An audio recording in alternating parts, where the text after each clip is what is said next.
Today, we are taking a really fascinating look right into the mechanics of confidence. If you have ever felt terrified of public speaking, or honestly, even just nervous about striking up a conversation with a perfect stranger, you are in the exact right place. We're diving into source material today that completely demystifies confidence. It proves that it isn't some magical trait you're just born with. Instead, it's actually a deliberate set of choices. Okay, let's dive into this and break this abstract idea down into a few actionable steps. We are going to cover the illusion of confidence, mastering your physical presence, making smart vocal choices, winning the mental game, and finally, practicing with purpose. All right, let's kick things off with Section 1, the illusion of confidence. Here's a kind of surprising secret for you. You can appear completely confident long before you actually feel it. Why? Because your audience literally cannot read your mind. They have absolutely no idea that your heart is racing or that your palms are sweating. They only see your external mechanics. If you make confident-looking choices, the audience will simply believe you're confident. For all they know, you're the most relaxed person on planet Earth. Moving right along to Section 2, master your physical presence. It is honestly incredible how simple nonverbal cues can instantly broadcast authority to a room. Sitting up in your chair to adopt a strong, superhero stance, making direct eye contact, and offering a natural smile completely changes your physical presence. Your body is speaking volumes long before your actual words do.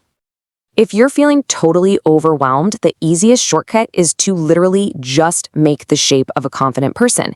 Think of it like being a good host. If you invite friends over for dinner, you wouldn't open the door with your arms crossed, looking down at your shoes, right? No, you'd open up your posture, you'd smile, and you'd welcome them in. Make the physical shape of a welcoming person, and your audience is going to go right along with it. Next up, Section 3, make smart vocal choices. Think about your energy and your volume on a scale of 1 to 10. You definitely don't have to shout at an 11 just to be heard. Just aim for a solid 5. When you simply dial your energy to a level 5, you instantly sound prepared, positive, and completely in control of the situation. Furthermore, nervous speakers have this habit of talking incredibly fast, right? They fill all the empty space with ums and ahs. But the confident choice? That's making strategic pauses for emphasis. Don't rush it. Pause in transition. Pause like a boss. Let's see how this builds when we apply it to everyday situations, like talking with strangers. You don't need to deliver complex monologues. Start with simple sentences just to build your rhythm. Then use open questions, like where are you from? Things that require more than just a simple yes or no. Finally, add just one extra line of detail to keep the conversation flowing smoothly. That brings us to Section 4, win the mental game. Now, what's really interesting here is the stark contrast between what we normally tell ourselves versus what we actually should tell ourselves. Demanding perfection, thinking, oh man, I better not mess up, is an impossible instruction. It completely ruins confidence. But the moment you shift focus away from yourself and onto a deeper purpose, like, I just want to help my audience, your anxiety instantly starts to lose its grip. We have got to remember that it is completely okay to make mistakes. Whether you're trying to practice your English with a stranger at a local coffee shop, or you're delivering a massive keynote presentation to a room full of executives, confidence is not about flawless execution. Fluency and ease come from practice, absolutely not perfection. And this brings us to what the source material calls the real gem of the entire process, the silent sentence. This is essentially a mental override switch. Just as you carefully craft the words you say out loud, you have to deliberately craft the words you say silently to yourself.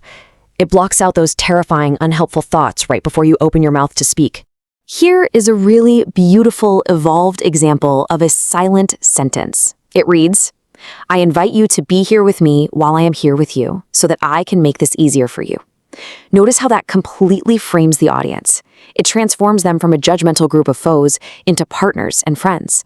You are genuinely welcoming them into your world, being a truly good host. Finally, Section 5, practice with purpose.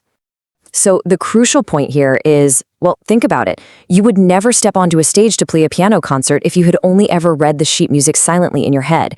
Yet people do this exact thing with speaking all the time.